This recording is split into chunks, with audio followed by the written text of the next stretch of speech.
بس توحید پر بات کرنا یا بیان کرنا اتنا مشکل کیوں ہے؟ کوئی کہتا ہے کہ نبی صلی اللہ علیہ وسلم کا گستاخ، کوئی کہتا ہے صحابہ کا گستاخ، اور کوئی کہتا ہے اہل بیت کا گستاخ۔ کیا اللہ تعالیٰ کا بھی کوئی گستاخ ہے؟ یہ تو میری باتیں کر رہا ہے سوال لکھنے والا۔ اس کا جواب مولانا ساق صاحب نے بڑا اچھا دیا تھا۔ وہ کہتے ہیں توحید جب بیان کریں گے تو نبیوں کی گستاخی تو آٹومیٹکلی ہو جائے گی، کیونکہ جب آپ توحید بیان کر رہے ہیں پھر آپ کو یہ کہنا پڑے گا کہ نبی کے اختیار میں تو کچھ نہیں ہے، اللہ ہی اللہ ہے، تو آپ کے نزدیک تو یہ گستاخی ہے۔ جو میں نے سورۃ المائدہ کی بھی آیت پڑھی تھی، ایک مجلس میں اس کو میں نے کور کیا ہے۔ سورۃ المائدہ کی آیت نمبر ہے 17، ٹھیک ہے۔ یہ گستاخیاں اگر ہیں تو یہ تو قرآن میں لکھی ہوئی ہیں۔ اب آپ خود ہی فیصلہ کر لیں کہ اصل میں آپ کی مت ماری گئی ہے کہ قرآن کی آیات کو آپ گستاخانہ سمجھ رہے ہیں۔ اعوذ باللہ من الشیطان الرجیم۔ لقد کفر الذین قالوا ان اللہ هو المسیح ابن مریم، بے شک وہ لوگ کافر ہیں جو کہہ رہے ہیں کہ اللہ تعالیٰ ہی عیسیٰ ابن مریم ہے۔ عیسیٰ ابن مریم اصل میں یہ اللہ ہی ہے، تو قصور کس کا ہے، عیسیٰ کا یا ماننے والوں کا؟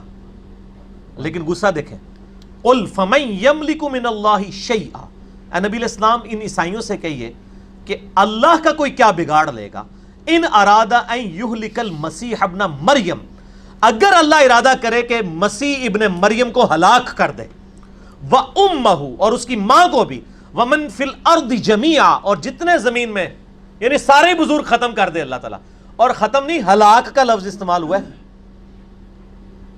یخلق ما یشاء، اللہ تعالیٰ جو چاہتا ہے پیدا فرماتا ہے، واللہ علی کل شیء قدیر، اور اللہ تعالیٰ ہر چیز پر قدرت رکھتا ہے۔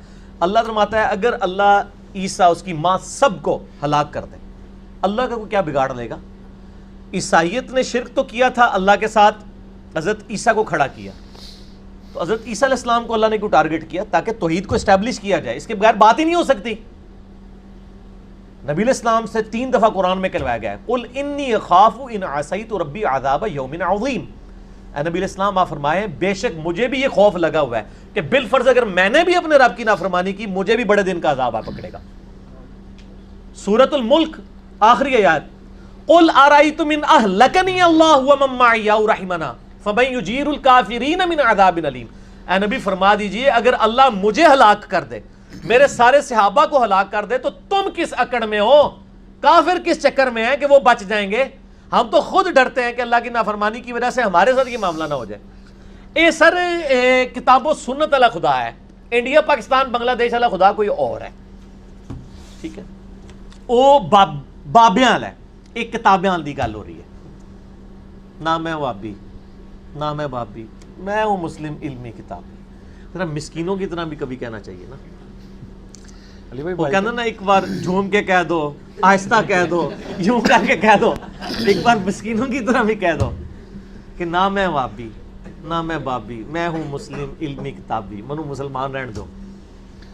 علی بھائی اگر کسی کی موت اس حالت میں ہوئی ہو کہ اس نے فرض نماز اور روزہ نہ رکھا ہو یا کوتاہی کی ہو، لیکن اللہ کے سوا کسی کو شریک نہ ٹھہرایا، تو کیا اس کی بخشش ہوگی؟ اور اگر وہ تو شرک کر کے مرا ہے، اور کیا ان کی اولاد کی دعا یا صالح ثواب وہ دعا شعا کرتے رہے، وہ اللہ کا اور بندے کا معاملہ ہے، باقی شرک تو اس نے کیا ہے۔